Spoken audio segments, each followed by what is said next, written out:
Kita mulai dari Pak Bupati terlebih dahulu, Bapak Bupati Bengkulu Selatan. Terima kasih. Bismillahirrahmanirrahim. Assalamualaikum warahmatullahi wabarakatuh. Salam sejahtera untuk kita semua.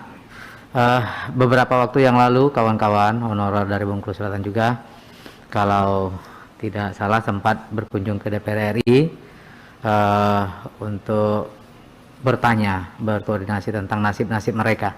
Di samping memang kebutuhan kami akan tenaga pendidik ini memang sangat mendesak. Cukup banyak atau katakanlah proses pembelajaran di Bengkulu Selatan itu sangat tergantung sekarang dengan tenaga honorer. Dan kami di daerah pun, apalagi di tengah pandemi COVID-19, tentu tidak bisa memberikan penghasilan yang layak kepada para honorer ini. Walaupun kami baru saja menerbitkan semacam SK dari Bupati yang untuk memberikan tunjangan khusus melalui bos daerah untuk mereka. Namun ini tidaklah cukup. Sekali lagi besar harapan kami para honorer yang ada di Bengkulu Selatan atau di beberapa kabupaten sebagaimana kami yang hadir di sini untuk dapat diperjuangkan oleh DPR RI agar bisa diangkat mereka menjadi ASN yang nanti penggajiannya diharapkan ditanggulangi oleh pemerintah pusat. Intinya kami sangat berharap bahwa para honorer baik yang dari guru maupun honorer yang lain yang selama ini juga dikenal dengan istilah K2, mohon kiranya dapat diperjuangkan oleh DPR RI dapat menjadi ASN. Terima kasih. Assalamualaikum warahmatullahi wabarakatuh. Waalaikumsalam. Terima kasih Pak Bupati. Selanjutnya kami berikan kesempatan kepada Pemda Kabupaten Banyumas, Pak Wakil, kami berikan waktu seluas-luasnya. Assalamualaikum warahmatullahi wabarakatuh. Salam sejahtera, Om Swastiastu, Namo Buddhaya, salam kebajikan. Yang kami hormati pimpinan dan anggota RDP Panja Komisi 10 dengan Pemda. Kemudian jumlah guru Wiyata Bakti di Banyumas itu ada 2.945. Itu terdiri dari 1.332 guru yang usianya di atas 35 tahun, kemudian 1.613 guru yang di bawah 35 tahun. Kemudian sisa K2 yang sudah tes berkali-kali ASN tetapi nggak lulus-lulus, mungkin ya karena sudah saingannya juga masih muda-muda ya, fresh graduate semua. Itu masih ada 62 orang Ibu yang belum lulus-lulus ya. Ini ada surat juga aspirasi dari teman-teman GTKHNK 35+ Kabupaten Banyumas. Saya bacakan aja ini. Tadi ngebel saya print ya. Aspirasi guru-guru honorer Banyumas. Yang pertama, permasalahan PPPK kalau toh sudah mentok dan itu yang akan tetap dilaksanakan oleh pemerintah. Mereka berharap masa pengabdian, usia dan sertifikasi bisa menjadi bahan pertimbangan untuk langsung diloloskan tanpa melalui tes. Ini memang kalau dipaksakan tes kayaknya nggak lulus-lulus karena sudah mentok. Kedua, harapan mereka adalah prioritas untuk yang 35+, kalau bisa cukup dengan pemberkasan saja. Ini permintaan mereka Ibu ya. Kemudian yang ketiga, tenaga pendidik, yang ini agak susah ya, baik penjaga sekolah maupun perpustakaan serta guru agama dan guru olahraga, kami mohon diberikan penambahan kuota sesuai dengan kebutuhan ASN di masing-masing wilayah untuk menutup kekurangan tenaga ASN. Ini sudah jalan ya. Yang empat, harapan yang paling utama, mereka tetap kepengin kepres PNS untuk seluruh honorer. Saya kira itu aja. Terima kasih Pak Wakil. Selanjutnya kami berikan kesempatan pada Kabupaten Cianjur, Bapak Dr. Andes Haji Himam Haris, MPD. Silakan Pak Haris. Warahmatullahi wabarakatuh. Salam sejahtera untuk kita semua. Terima kasih pimpinan Panja dan seluruh anggota yang terhormat. Pertama-tama saya sampaikan terima kasih dan salam dari Pak Bupati bahwa memang Cianjur mohon dukungan dari Komisi 10 bahwa tenaga pendidikan di Cianjur sekarang sedang dalam keadaan gawat darurat ya. Jadi kondisi kita dari sebanyak 12.000 guru SD kita mendapatkan perbandingan antara guru PNS dengan non PNS, 40% PNS dan 60% non PNS. Selanjutnya yang perlu kami informasikan bahwa dari 1.209 SD negeri yang ada di Cianjur, ada 5.000 sekarang, sisanya 5.595 orang ini adalah non PNS. Jadi kurang lebih 6.000 non PNS. Dan mereka sekarang ada yang kondisinya sangat mengkhawatirkan karena mereka dibayar hanya dari bos, yang rata-rata sebulan itu diberikan transport saja, bukan insentif dari bos, sebesar ada yang 300.000, 400.000 sebulan, dan ada yang mampu 200.000 sebulan. Jadi sekolahnya tergantung kepada sekolah yang mampu memberikan nilai, bukan honor, bukan insentif, itu hanya berupa transport saja. Nah, itu pengganti transport. Dan mereka sangat berkeinginan dari kurang lebih 5.595 guru SD dan 1.634 guru SMP sekarang diharapkan mendapatkan peluang dari Pak Menteri untuk mengikuti program P3K. Jadi kalau melihat dari Cianjur memang lebih besar daripada Bengkulu Selatan mungkin ya, dan juga Banyumas. Jadi kami total yang diperlukan sekarang itu guru SD dan SMP yang non PNS 7.242 dan PNS-nya ada 5.430. Kemudian juga kami menginginkan seperti dari kabupaten lain bahwa teman-teman ini dari guru bantu ini mendapatkan kemudahan untuk mendapatkan NUPTK dari kementerian, karena selama ini memang agak sulit prosedur yang ditempuhnya. Itu belum lagi nanti kan sertifikasi kan gitu. Jadi teman-teman juga sangat mengharapkan hal yang demikian. Mungkin dalam kondisi darurat seperti ini kami kekurangan guru 60% dari yang ada. Bisa dihitung Bu, kalau di Cianjur tidak ada guru yang diangkat sejak 2009. Ada sampai 2014 itu kategorinya hanya sedikit-sedikit. Nah ini mohon maaf Bu ya, kita sudah sepakat bahwa pendidikan ini gratis untuk pendidikan dasar. Tapi kenapa guru-guru ini belum mendapatkan perhatian khusus? Padahal guru ini ada sumber belajar utama bagi anak-anak ini Pak. Jadi kami mohon barangkali ini perhatian khusus bahwa guru bukan siapa-siapa tetapi adalah masa depan bangsa Bu. Terima kasih. Hal yang lain barangkali kami juga mohon bahwa untuk pengangkatan P3K yang pertama diutamakan adalah dari kategori 2 yang belum mendapatkan kesempatan untuk diangkat menjadi P3K. Kemudian dari guru-guru yang sudah tercantum di NUPTK. Jadi kalau ada seleksi mohon tidak ada seleksi umum untuk umum, maksudnya itu ya, untuk umum. Jadi guru-guru yang ada di NUPTK, yang ada di Dapodik, yang sudah memiliki NUPTK dan sebagainya, itu mohon untuk bisa diprioritaskan dalam pengangkatannya. Dan saya sampaikan terima kasih ke Komisi 10 sudah memberikan fasilitasi untuk kami bicara di sini, karena kami sangat ditunggu oleh teman-teman kapan nasib mereka untuk bisa lebih baik. Selanjutnya kami berikan kesempatan kepada Kabupaten Pasuruan diwakili oleh Kepala Dinas Pendidikan Ibu Dr. Anda Ninung Ida Suryani MSI. Silakan Ibu. Terima kasih Ibu. Assalamualaikum warahmatullahi wabarakatuh. Waalaikumsalam. Selamat sore, salam sejahtera untuk kita semua. Ibu pimpinan beserta jajaran anggota Panja Komisi 10 DPR RI, Bapak Ibu yang hadir. Pengangkatan guru honor sebagai ASN menurut kami merupakan suatu keniscayaan Ibu, karena setelah beberapa kali mengikuti proses seleksi melalui jalur CPNS, dari sisi umur banyak yang tidak memenuhi syarat.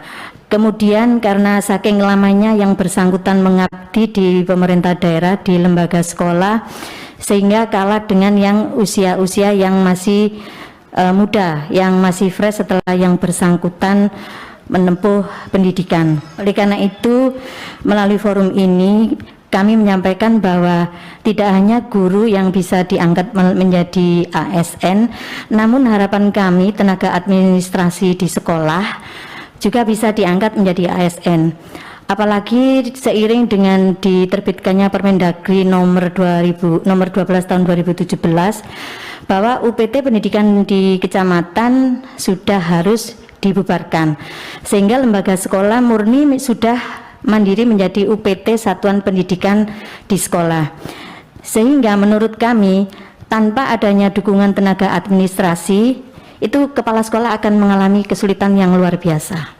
Walaupun kepala sekolah sekarang sudah tidak wajib lagi mengajar minimal 4 jam dan minimal 6 jam 1 minggu. Kepala sekolah merupakan manajer di sekolah, namun tanpa dukungan tenaga administrasi, menurut hemat kami sangat kesulitan, utamanya di dalam mengelola dana BOS. Kemudian selalu update Dapodik, yaitu untuk operatornya, kemudian untuk pertanggungjawaban keuangannya, dan yang juga tidak kalah pentingnya adalah administrasi kesiswaan dan juga administrasi gurunya. Sehingga yang ada di tempat kami di Kabupaten Pasuruan, bahkan ada yang masa pengabdiannya sudah 20 tahun, statusnya masih tenaga administrasi non-PNS atau honorer. Di samping itu, menurut kami, karena sesuai aturan bahwa rekrutmen kalau tanpa melalui tes memang tidak boleh. Oleh karena itu, untuk tenaga honorer yang akan diangkat menjadi ASN, yaitu jalur P3K, menurut hemat kami masih tetap diperlukan tes melalui sistem CAT yang meliputi seleksi kemampuan dasar dan seleksi kemampuan bidang, dan tes kesehatan guna mendapatkan tenaga yang profesional dan berkualitas. Hanya harapan kami, Ibu, mungkin passing grade untuk seleksi melalui CAT ini barangkali bisa sedikit dilonggarkan dibanding dengan yang melalui jalur CPNS, karena terus terang ya kemampuan mereka mungkin sudah jauh tertinggal dengan para lulusan yang masih baru. Kemudian juga harus mempertimbangkan masa pengabdian di lembaga secara terus-menerus dan tidak terputus. Secara itu, Ibu, penjelasan dari kami. Matur nuwun. Terima kasih, Bu. Baik, dari Pasuruan apakah ada yang masih ditambahkan? Sedikit, Ibu. Silakan, Bu. Kami sangat berharap sekali untuk bisa mengakomodir dari pemerintah ini, mengangkat khususnya guru pendidikan agama Islam, Ibu, karena barometer di Pasuruan itu ya lumayan agak berat kalau ini tidak terakomodir, karena terus terang kami kemarin juga didatangi mereka untuk menanyakan kejelasan apakah usulan guru PAI ini sudah benar-benar disampaikan ke pemerintah pusat atau belum. Kemudian realisasi daripada tenaga administrasi sekolah, Ibu. Itu saja, Ibu, dari kami. Terima kasih. Saya akhiri, billahi taufiq wal hidayah. Wassalamualaikum warahmatullahi wabarakatuh. Selanjutnya kami berikan kesempatan kepada Bupati Landak. Mbak Bupati. Mbak Bupati Dr. Caroline Margaret Natasha. Silakan. Baik, terima kasih. Yang kami hormati Ibu Pimpinan Komisi 10 DPR RI beserta seluruh anggota DPR RI yang terhormat, Bapak Ibu anggota DPR dan Ibu Pimpinan yang saya hormati, saya kira sudah banyak yang disampaikan oleh rekan-rekan terdahulu dari kabupaten kota lainnya. Saya akan mengamati saja berkaitan dengan hal-hal yang sudah disampaikan. Yang pertama, kami sepakat dengan teman-teman dari kabupaten kota lain bahwa P3K ini harus ada kejelasannya. Pengangkatannya apresiatif sebagai salah satu upaya dari pemerintah untuk mencukupi kebutuhan guru. Di Kabupaten Landak untuk guru ada kebutuhannya sekitar 900 guru di luar bidang studi. Tapi untuk SMP ini yang agak menyedihkan karena PNS kami hanya mencakup 30% dari kebutuhan guru yang ada. 70% guru SMP di Kabupaten Landak adalah tenaga honor. Nah, ini gambaran umum yang saya kira juga banyak ditemui di tempat lain, sehingga membuat pemerintah harus berpikir ekstra keras dan mohon dukungan dari teman-teman dari DPR RI jika kita ingin meningkatkan kualitas pendidikan, tentu saja guru memegang peranan yang penting. Berkaitan dengan fasilitasi lainnya, saya kira kami pada prinsipnya siap. Hanya memang PR kita adalah bagaimana menyelesaikan teman-teman K2. Karena teman-temannya sudah diangkat, mereka belum. Nah, ini tentunya menjadi kegelisahan tersendiri dan menjadi PR juga bagi kami, pemerintah daerah di Kabupaten Landak. Kami berharap melalui forum yang terhormat ini, aspirasi teman-teman kami bisa diperjuangkan, sehingga dunia pendidikan di Indonesia bisa semakin maju. Terima kasih. Selamat sore, salam sejahtera untuk kita semua. Adil Katalino Putra Mendasar Sengat Kerjabatan. Terima kasih, Bu Bupati. Kemudian kita menuju kepada Bupati Bekasi yang diwakili oleh Bapak Haji Eryana Suyatna, SIP MSI, Asisten Pemerintahan dan Kesra. Silakan, Pak. Bisa diperkenankan, terima kasih Ibu Pimpinan yang kami hormati, seluruh anggota Komisi 10 yang kami hormati. Ingin kami sampaikan bahwa di Kabupaten Bekasi jumlah sekolah itu sekitar 811. Itu 710 sekolah SD dan 98 itu SMP. Kemudian persoalan-persoalan barangkali sudah disampaikan oleh kawan-kawan kami dari kota-kota lain. Khusus juga mungkin ingin kami sampaikan bahwa tadi ada beberapa di antara teman-teman guru non-ASN itu yang usianya sudah di atas 35 tahun. Tadi juga Ibu Pimpinan sudah menyampaikan bahwa Kemendikbud mungkin akan memberikan prioritas atau poin tertentu sebagai bonus sehingga mereka mempunyai kesempatan yang lebih luas dibandingkan dengan teman-teman yang lain. Yang kedua yang ingin disampaikan bahwa betul tadi ketika ada kebijakan pemerintah untuk menghilangkan UPTD, ternyata khusus untuk sekolah dasar kita ada kesulitan dalam rangka pengadministrasian tata usaha. Sehingga sampai dengan hari ini ketika ada contoh saja misalkan ada jabatan bendahara yang harus disiapkan di masing-masing sekolah sebagai UPT, otomatis harus pegawai negeri sipil dan tidak ada pilihan lain guru yang untuk menduduki jabatan tersebut. Oleh karena itu barangkali untuk juga tadi mencegah kurangnya guru secara terus-menerus, juga barangkali kami usulkan dari Kabupaten Bekasi, tadi juga teman-teman dari kabupaten lain juga mengusulkan tidak hanya guru tapi petugas atau tenaga kependidikan bisa juga menjadi satu paket dengan guru dalam formasi 1 juta.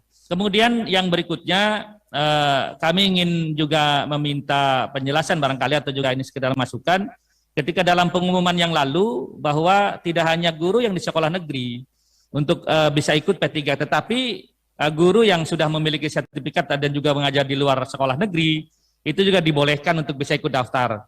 Persoalannya adalah ketika kami mengusulkan formasi guru yang ada di sekolah negeri, kemudian ada skema bahwa mengikuti ujian juga 3 kali, artinya mudah-mudahan dengan cara 3 kali itu mereka bisa lolos dalam seleksi. Nah pertanyaannya bagaimana dengan calon-calon P3K yang di luar dari sekolah negeri, nanti mau akan ditempatkan di mana? Sementara kan kita mengusulkan sesuai dengan formasi dan kondisi existing yang sekarang sedang mengajar di sekolah negeri. Barangkali itu hal-hal yang bisa disampaikan dari Kabupaten Bekasi. Yang pasti pemerintah daerah, Ibu Pimpinan yang terhormat, kalau tidak ada kawan-kawan, rekan-rekan yang membantu dalam kelompok non-ASN ini untuk bisa memberikan pembelajar menjadi guru, otomatis kita juga tidak bisa menjalankan urusan wajib bidang pendidikan di kabupaten kota.